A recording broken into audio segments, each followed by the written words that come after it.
우리가 본문의 말씀을 한 절 한 절 같이 살펴보고 있는데, 오늘은 로마서 1장 7절의 말씀을 주님의 말씀으로 듣겠습니다. 찾으셨으면 한 목소리로 읽어보겠습니다. 같이 한번 읽어볼게요. 시작.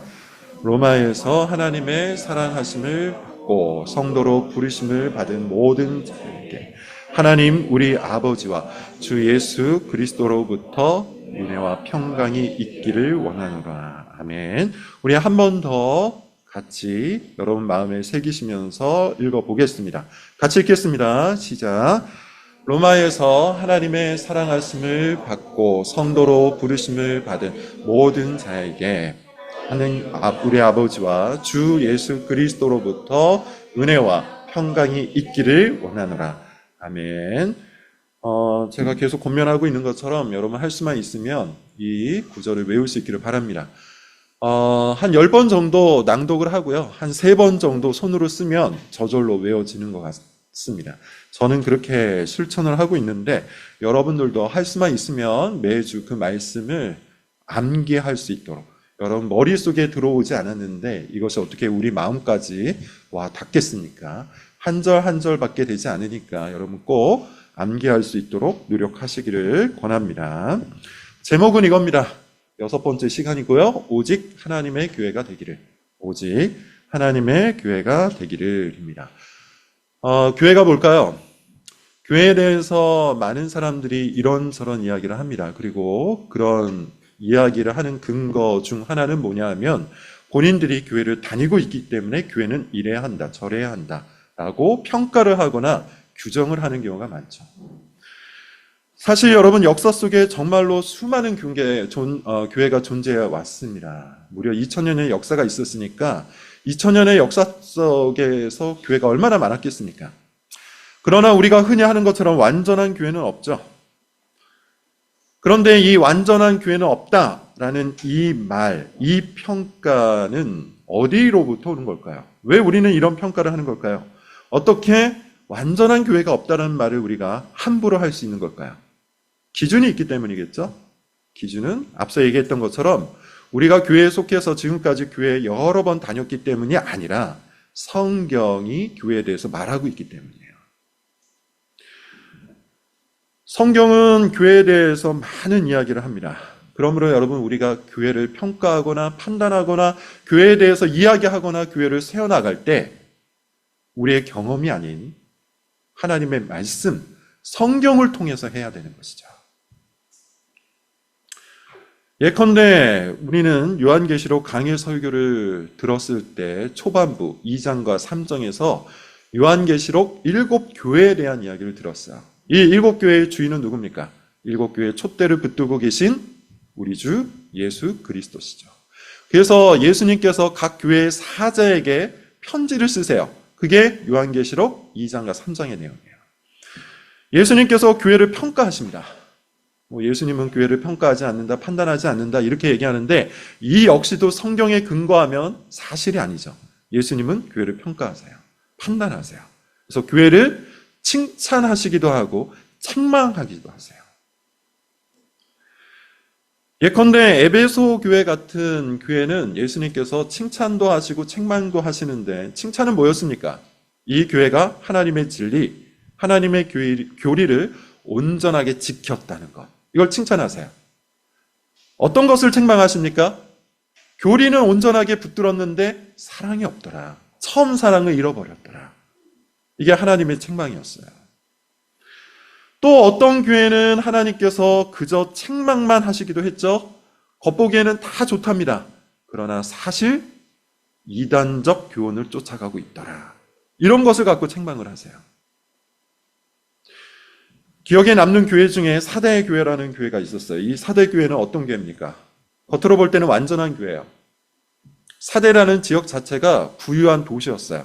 그리고 이 사대교회 역시도 아주 부유한 교회였어요. 화려한 건물이 있었습니다. 많은 사람들이 모여드는 교회였어요. 활발하고 명랑했던 교회였던 것 같아요. 주변 사람들로부터 인정을 받았어요. 유명했어요. 그러나 예수님은 이 사대교회를 어떻게 평가했냐면, 살았다 하는 이름은 가졌으나 실상은 죽은 교회로다. 살았다 하는 이름은 가졌으나.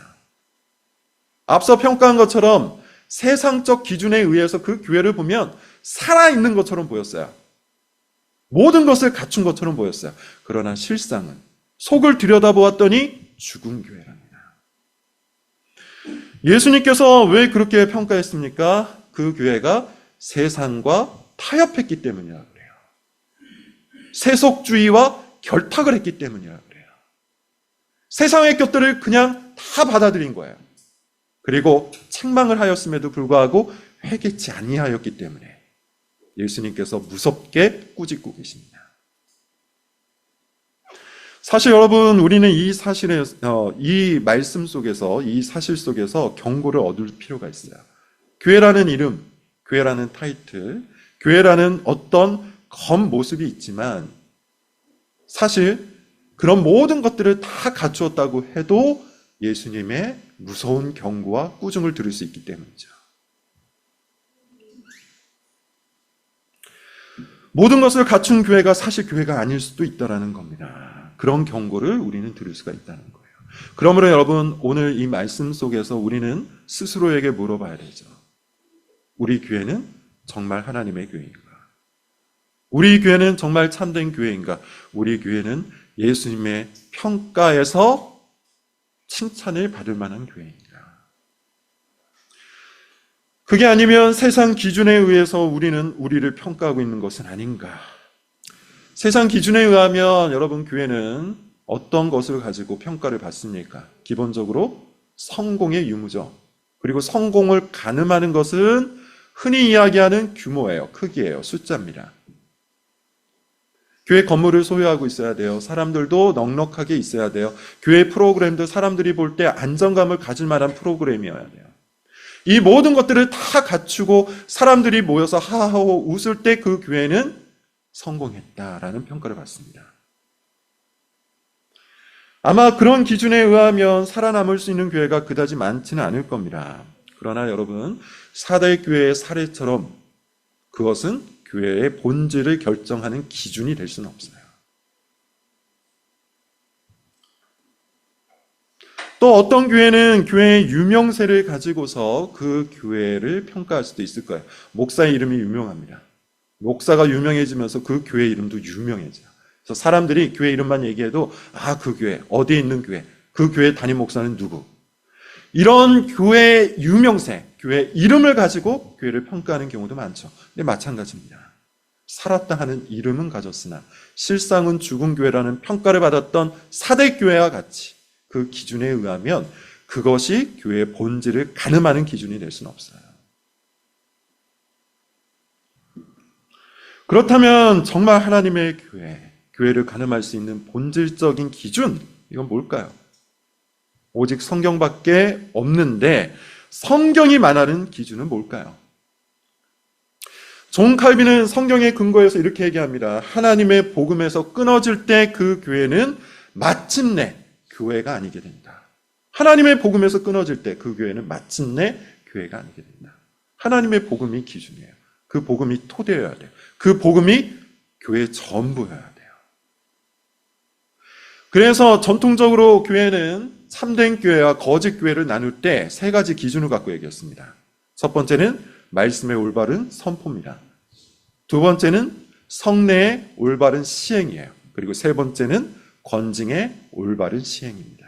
말씀과 성례와 권징. 그래서 흔히 이 세 가지를 뭐라고 이야기하냐면 하나님의 복음을 떠받드는 세 가지 기둥이라고 그래요.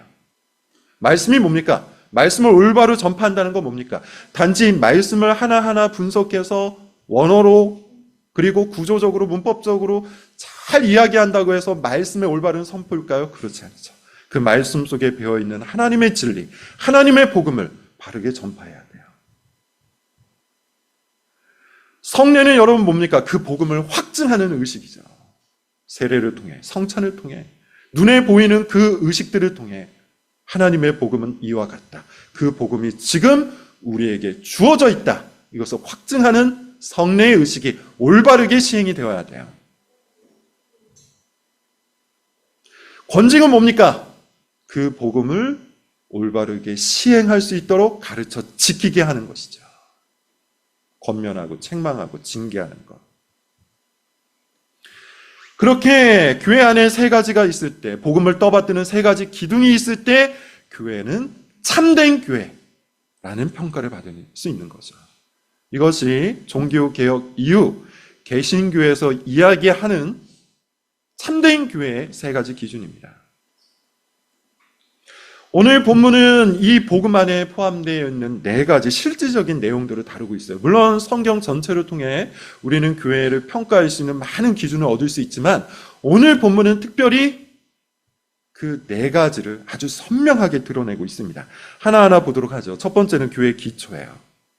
교회 기초. 앞부분에 보면 오늘 로마서 1장 7절 앞부분에 보면 뭐라고 말하고 있냐면 로마에서 하나님의 사랑을 받고라고 표현한 거예요. 로마에서 하나님의 사랑을 받고. 이것이 복음의 핵심이잖아요. 그리고 이것이 교회의 기초입니다. 하나님의 사랑을 받은 자들의 모임. 이게 교회입니다.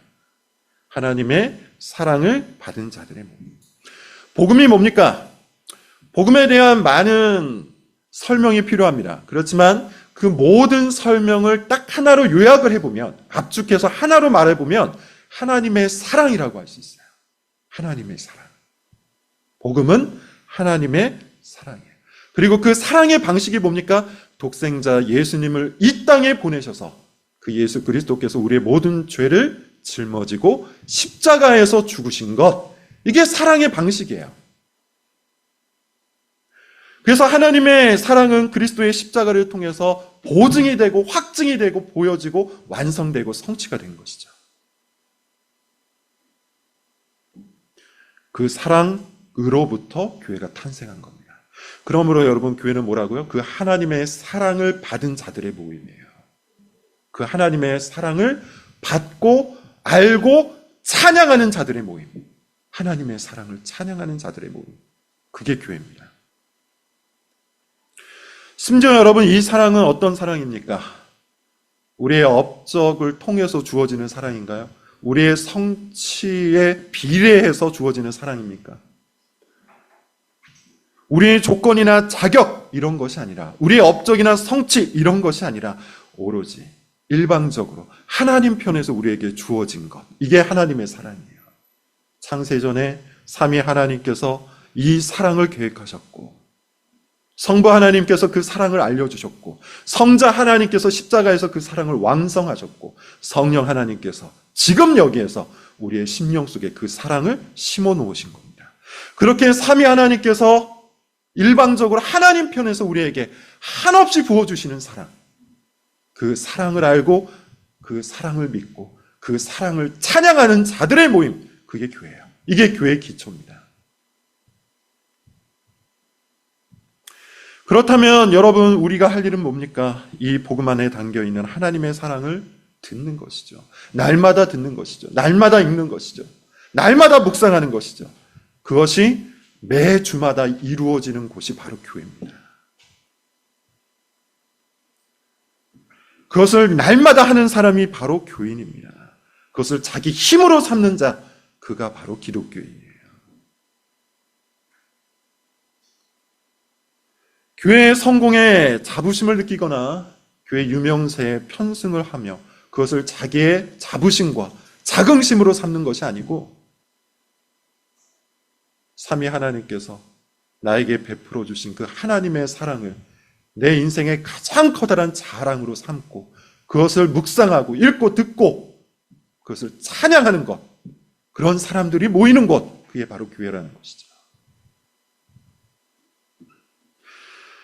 이 복음 안에 담긴 하나님의 사랑을 자기 인생의 최고의 자부심으로 믿고 사는 그런 교인들이 많아질 때 비로소 교회가 참된 교회가 될 수 있는 거예요. 사람들이 아무리 많은들 이 하나님의 사랑을 자기 인생의 자랑과 자부심으로 받는 사람이 없다면 그 교회가 참된 교회일 수 있겠습니까? 그렇다면 어떻게 우리가 이 하나님의 사랑을 날마다 듣고 날마다 읽고 날마다 묵상할 수 있을까요? 어떻게 하나님의 사랑을 더 풍성하게 누릴 수 있을까요? 어떻게 하면 하나님의 사랑을 높이 찬양할 수 있을까요? 방법은 딱 하나밖에 없어요. 하나님의 말씀과 기도입니다. 오로지 그것을 통해서만 하나님의 사랑이 우리 가운데 들어오고 체험할 수 있어요. 매일 말씀을 읽고 그 말씀을 통해 전하시는 하나님의 사랑을 우리는 알아야 돼요. 어떻게 우리가 하나님 앞에 나아가게 되었는지 우리는 어떻게 알 수 있습니까? 성경을 통해서만 알 수 있어요. 어떻게 죄인인 우리가 하나님과 화목할 수 없는 하나님의 원수 되었던 우리가 하나님의 사랑을 입게 되었는지를 우리가 어떻게 알 수 있습니까? 하나님의 말씀을 통해서 알 수 있는 거예요. 어떻게 우리 같은 죄인이 그 은혜의 보좌 앞에 담대히 나아갈 수 있게 되었는지 우리는 성경을 통해서만 알 수 있는 겁니다. 그리고 기도할 때 그것을 풍성하게 체험하는 거예요. 하나님께서 정말로 나를 그렇게 사랑하셨군요. 내가 하나님 앞에 담대히 나아갈 수 있는 존재가 되었군요. 이걸 우리가 어떻게 체험할 수 있습니까? 기도로만 체험하는 것이죠. 그래서 말씀과 기도로만 우리는 하나님의 사랑을 알게 되고 믿게 되고 누리게 되고 찬양하게 되는 거죠. 그래서 교회는 말씀과 기도로 온전해질 수 있는 겁니다. 한 사람 한 사람이 그렇게 변화되어 갈 수 있기를 바랍니다. 그럴 때 우리 교회가 진짜 교회가 될 수 있으리라고 봅니다. 교회를 오래 다니게 되면 또 우리 교회가 더 지금보다 더 많은 시간을 함께하게 되면 아마 서로가 서로에게 익숙해질 겁니다. 누가 무엇을 싫어하고 누가 무엇을 좋아하는지 알게 되면서 매너를 지키게 될 겁니다. 그렇게 서로가 서로에게 신세를 질 수도 있을 거예요. 그런 것들이 풍성해진다면 아마 우리 교회는 침묵하는 교회로 끝나버릴 수도 있을 겁니다. 그런 것이 필요 없다는 말이 아니에요. 그런 것들만 남은 교회가 될 수도 있다는 것이죠. 그런 것들만 남은 교회가 되지 않기 위해서는 한 명 한 명, 목사인 저뿐만 아니고 우리 모두가, 모든 사람들이 하나님과 말씀, 하나님의 말씀과 하나님께 나아가는 그 기도로 복음 안에 담겨있는 하나님의 사랑을 날마다 풍성하게 경험하고 체험해야 돼요. 그래서 여러분 다시 한번 권면하기를 그 하나님의 사랑을 더 깊이 이해할 수 있도록 성경을 읽으십시오. 그리고 기도하십시오. 성경을 통해서 우리의 머리를 채워나갈 때 기도를 통해서 그 머리에 채워진 하나님의 사랑이 우리의 심령 가운데 체험될 겁니다. 두 번째, 여러분, 교회는 어떤 것을 갖추고 있어야 됩니까? 오늘 로마서 1장 7절 뒷부분을 보면 성도로 부르심을 받은 모든 자에게 라고 해요. 성도로 부르심을 받은 모든 자에게. 로마 교회를 지칭하고 있죠. 로마 교회를 향해서 말하기를 첫째, 너희는 하나님의 사랑을 받았다.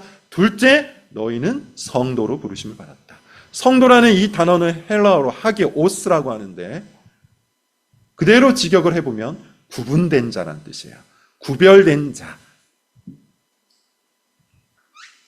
다시 말하여 성도라 함은 세상과 구별되어 있는 사람을 뜻하는 겁니다. 이것이 바로 교회의 소명이에요. 우리는 세상과 구별되기 위해서, 세상과 구분되기 위해서, 세상과 다른 모습을 보이기 위해서 성도로 부르심을 입은 겁니다. 부르심을 입었다는 말 자체가 소명이란 뜻이죠. 에베소서 1장에 보면 이런 표현이 있어요. 하나님께서 창세전에 우리를 예정하시고 그리스도 안에서 우리를 불러주신 그 이유를 뭐라고 설명하냐면 우리를 흠이 없고 거룩한 자가 되게 하시려고. 구약에서도 하나님께서 출애굽한 이스라엘 백성들에게 뭐라고 말씀하시냐면 내가 거룩하니 너희도 거룩하라고 이야기해요. 구원하신 후에 거룩을 요청하셨다는 겁니다. 신약에서도 마찬가지예요. 베드로 전서를 보면 베드로가 이 말씀을 인용해서 내가 거룩하니 너희도 거룩하라고 교회에게 요구해요. 거룩함은, 이 세상과 구별됨은 모든 교회에게 하나님께서 요청하시는 소명입니다. 제가 이번 주에 읽은 책, 그리고 이달의 책으로 선정한 책이 있어요. 기독교, 로마를 뒤흔든 낯선 종교라는 책입니다. IBP에서 나왔고 니제이 굽타라는 분이 쓰셨는데 이분이 쓴 책이 상당히 통찰력이 있습니다. 여러분 한번 시간이 되면 니제이 굽타라는 이분의 책을 읽어보시기를 바랍니다. 이 책은 말 그대로 1세기 당시 로마 교회 교인들을 탐구한 역사책이에요. 역사책. 1세기의 기독교인들, 1세기의 로마 교회 교인들은 어떻게 살았는가? 이거를 철저한 고증을 거쳐서 추적을 하여서 담아놓은 역사책입니다. 그래서 조금 어려울 수도 있는데 저는 아주 흥미롭게 읽었습니다. 이 책에서 저자는 이렇게 얘기해요. 가장 신기하고 신비로운 것은 그들이 스스로 신자라고 불렀다는 거예요. 신자. 사실 여러분, 신자라는 이 표현은 오늘날 우리에게는 굉장히 익숙한 단어잖아요. 교인들도 신자라고 부르고 저 불교 사람들도 스스로 신자라고 부른단 말이죠. 그런데 이 저자에 의하면 당시 이방 종교가 횡행했던 그 세계에서는 스스로를 신자라고 부른 사람들이 없었다고 해요. 그들은 이방 신들을 믿기는 했지만 그 믿음이 우리가 말하는 믿음이 아니에요. 그들은 신에 대한 믿음을 가진 게 아니라 신을 두려워했을 뿐입니다. 그러나 기독교인들은 달랐다고 하죠. 믿음이 있었어요. 하나님을 향한 믿음이 있었어요. 예수 그리스도를 향한 믿음이 있었어요. 그리고 그 믿음대로 행했어요. 이것이 이방 종교 사회에서 기독교인들을, 로마 교회 교인들을 낯설게 만든 요소라고 합니다. 예컨대 이 책에 보면 이런 말들을 합니다. 당시 기독교인들은 연기와 피가 없는 예배를 드렸대요. 유대교도 그렇고 이방 신전에서 드리는 모든 예배는 다 짐승을 제물로 바친, 연기가 가득하고 불이 가득한, 매캐한 냄새가 가득한 그런 예배를 드렸어요. 근데 당시 로마 교회 교인들은 어떻게 예배를 드렸을까요? 우리처럼 모여서 찬양을 하고 기도를 하고 하나님의 말씀을 듣고 아멘으로 화답하고 성도의 교제를 나누고 성찬을 했어요. 그들이 볼 때는 너무나도 이상한 모습이었던 것이죠. 당연히 제사장도 없었습니다. 제사장이 필요가 없었기 때문이죠. 대신에 목사가 있었어요. 목사가 등장해서 하나님의 말씀을 강설을 합니다. 또한 이방 종교를 따르고 있는 그들과는 다르게 이 기독교인들은 자신이 믿는 하나님을 사랑을 해요. 그 어떤 종교가 자신이 믿는 신을 사랑합니까? 제우스를 사랑합니까? 알폴론을 사랑합니까? 오직 기독교만이, 오직 로마의 교회만이 자신이 믿는 하나님을 사랑하고 예수님을 사랑했어요. 그리고 그를 닮기 위해 애를 썼어요.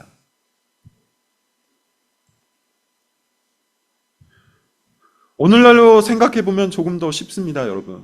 우리가 무당을 찾아가고 무속신앙을 따르는 많은 사람들이 있잖아요. 그런데 여러분, 그 무당을 찾아가는 사람들 중에 본인이 만났다는 그 귀신을 닮기 위해서 애를 쓰는 사람이 있습니까?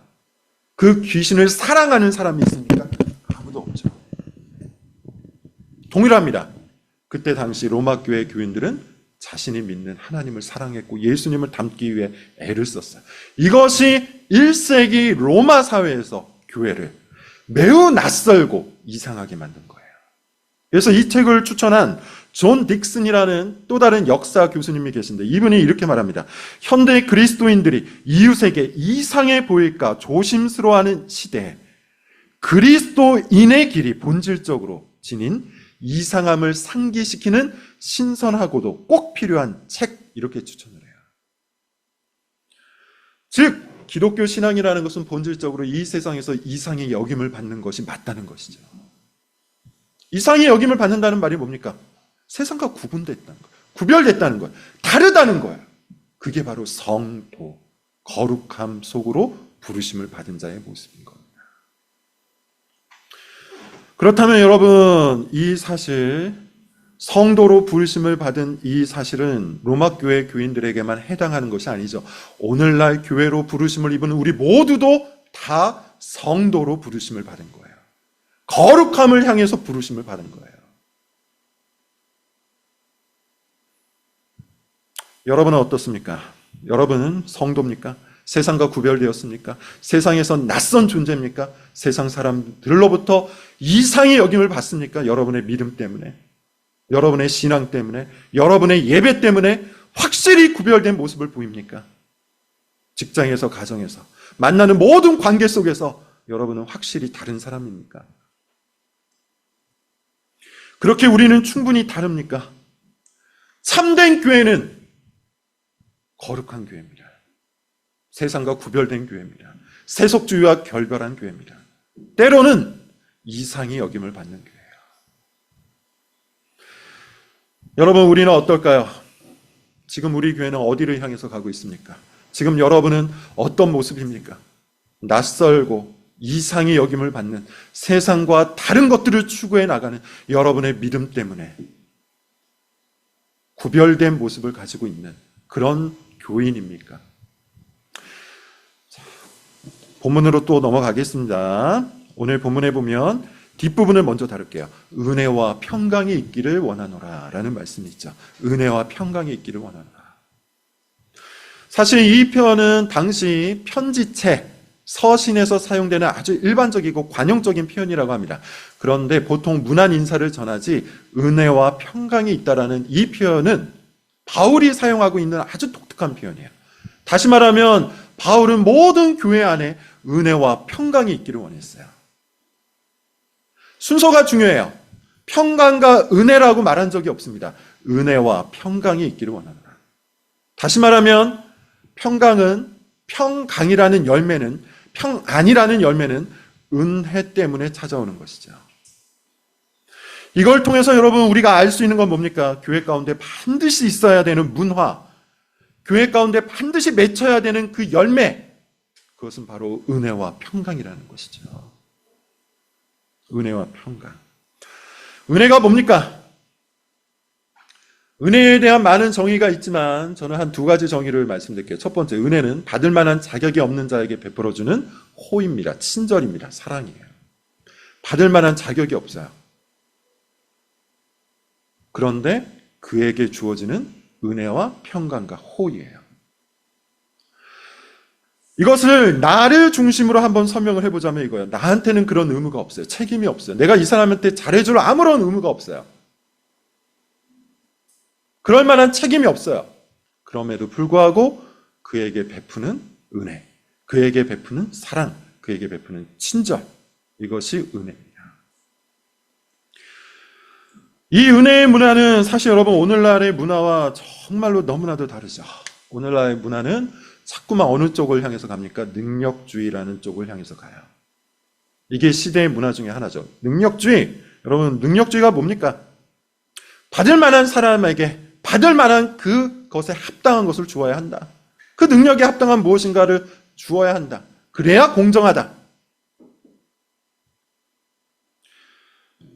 그래서 여러분, 요즘 한편에서는 복지라는 말 자체도 싫어한다면서요. 능력 없는 사람에게 쏟아붓는 매몰 비용, 이걸 복지로 여겨요. 그래서 효율을 극단적으로 추구하고 그 다음에 효용을 극단적으로 추구하면서 이런 것이야말로 공정한 것이다, 이렇게 말하는 시대입니다.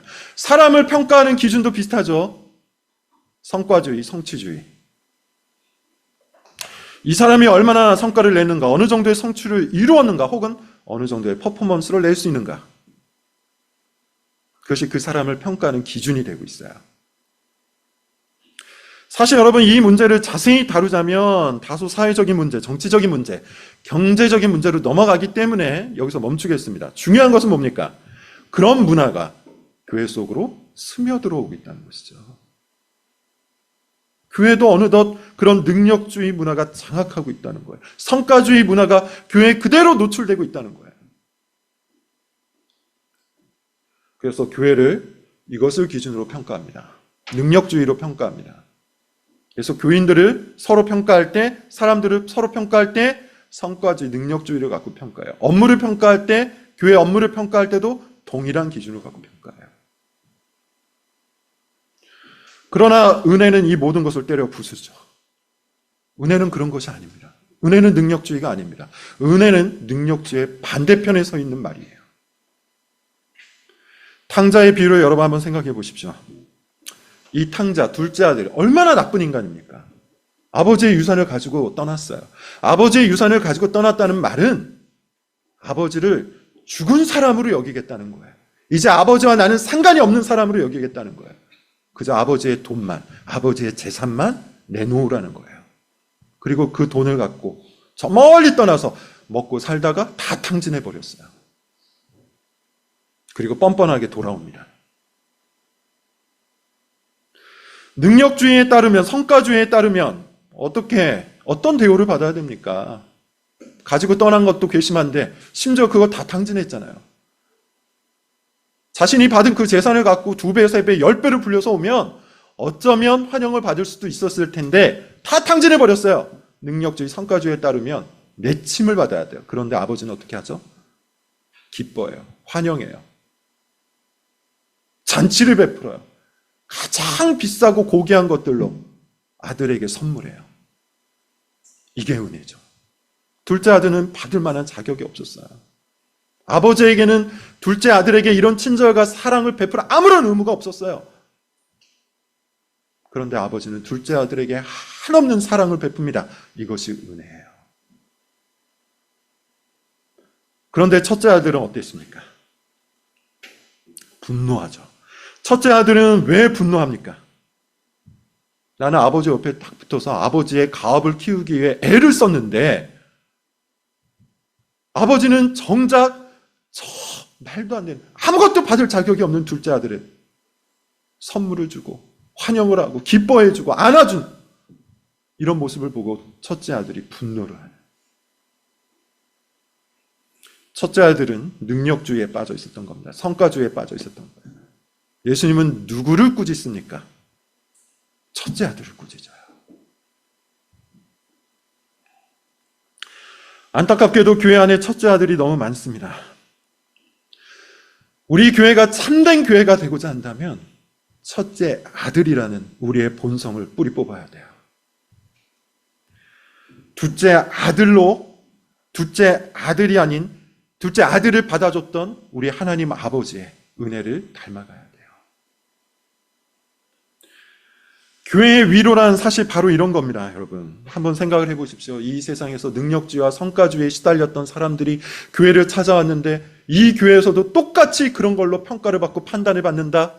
여전히 그것이 평가의 기준이 된다. 위로가 있을 수 있겠습니까? 교회의 위로라 함은 그저 받아주고 포용해주고 무슨 짓을 해도 상관없다 이렇게 이야기하는 것이 아니라 지금 말했던 것처럼 이 은혜를 베푸는 거예요. 이 은혜의 문화를 교회 가운데 깊이 넓게 심어갈 수 있어야 됩니다.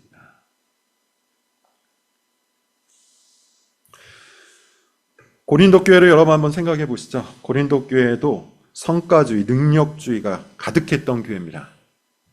대표적으로 성만찬을 할 때였어요. 성만찬을 할 때 부자가 가난한 사람들을 차별을 했죠. 가난한 사람은 일을 하고 와야 했기 때문에 성만찬에 늦을 수밖에 없었다고 합니다. 근데 와서 봤더니 부자들이 아무 일도 하지 않아서 음식을 바리바리 쌓아서 그냥 편히 먹을 수 있었던 이 부자들이 가난한 사람들을 기다렸다가 함께 먹는 게 아니라 그냥 자기네들끼리 먹어버린 거예요. 가난한 사람들이 왔더니 먹을 게 남아있지 않은 겁니다. 그래서 한쪽에 가서 눈치만 보는 거예요.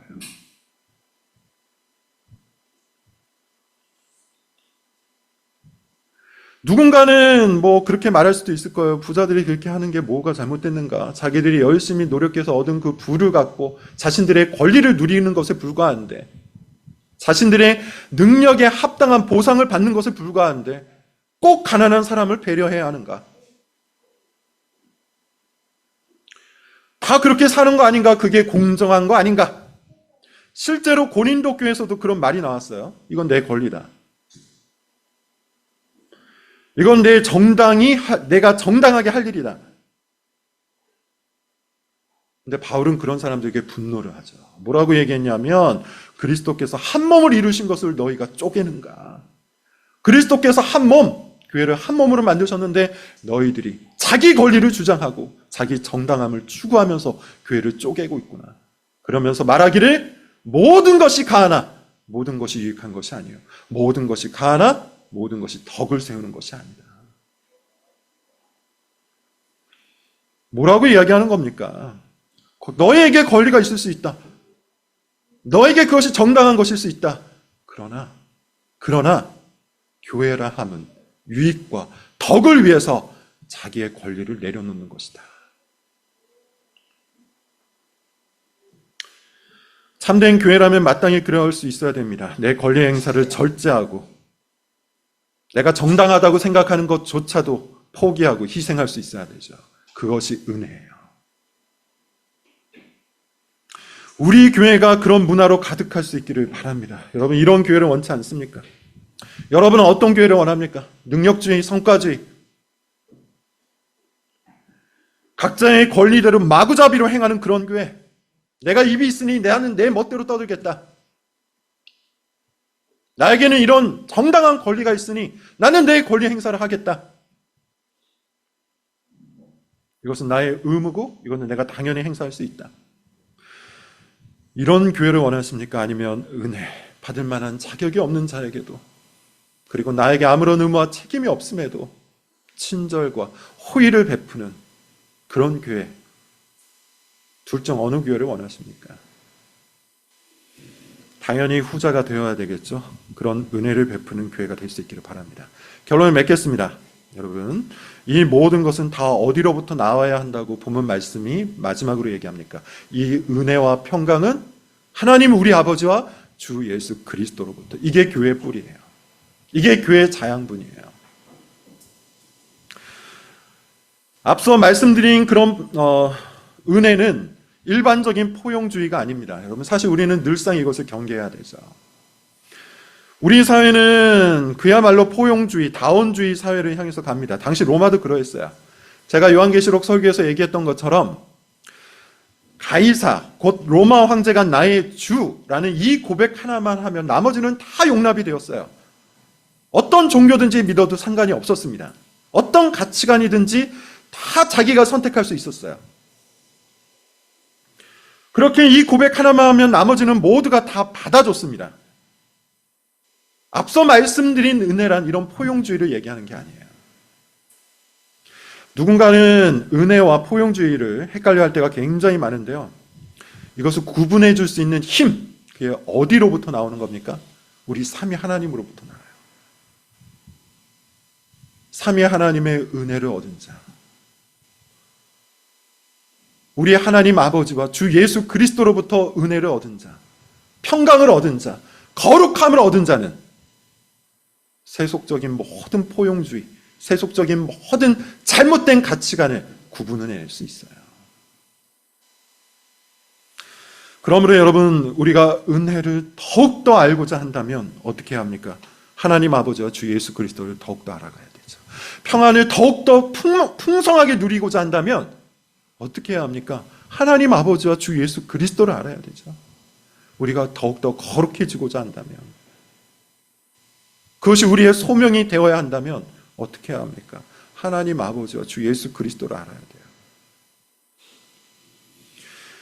이 뿌리로부터 얻지 않은 교회는 참된 교회라고 할 수가 없습니다. 은혜를 논하지만 은혜가 아닐 수 있어요. 거룩을 말하지만 거룩이 아닐 수 있어요. 사랑을 이야기하지만 진짜 사랑이 아닐 수 있어요. 그러므로 여러분, 우리의 진짜 뿌리, 우리의 진짜 자양분, 우리의 진짜 근원인 우리 하나님 아버지와 주 예수 그리스도로부터 이 모든 것들을 얻어야 돼요. 어떻게 하면 이 뿌리로부터 은혜와 평강과 거룩과 사랑을 얻을 수 있습니까? 어떻게 하면 이 뿌리로부터 우리 교회를 오직 하나님의 교회로 만들 수가 있겠습니까? 사실 방법은 아주 간단하죠. 이 모든 것들을 우리에게 알리고 있는 하나님의 계시, 주의 말씀을 통해서만 알 수 있는 것입니다. 이 간단한 방법에서 우리가 자꾸만 다른 것에 눈을 돌릴 뿐이에요. 그러므로 여러분, 우리는 이렇게 기도할 수 있기를 바랍니다. 성령께서 오늘 우리 모두에게 하나님의 말씀을 통해서 지혜를 주시고 은혜를 주셔서 주 우리 하나님 아버지와 예수 그리스도, 이 삼위 하나님에 대한 거룩하고 신령한 지식을 주시기를, 오직 그 뿌리로부터 은혜와 평강과 거룩과 사랑을 알아갈 수 있기를, 이렇게 기도할 수 있기를 바랍니다. 우리 이 시간 같이 함께 한 목소리로 좀 기도하겠습니다. 방금 설교를 여러분 기도하시면서 하나님 아버지와 주 예수 그리스도로부터, 하나님 아버지와 주 예수 그리스도로부터 우리 가운데 이 은혜와 거룩과 평안과 사랑을 우리가 알고 누리고 경험하고 체험할 수 있도록 성령께서 지혜를 주시기를, 능력을 주시기를 우리 같이 한번 기도하겠습니다.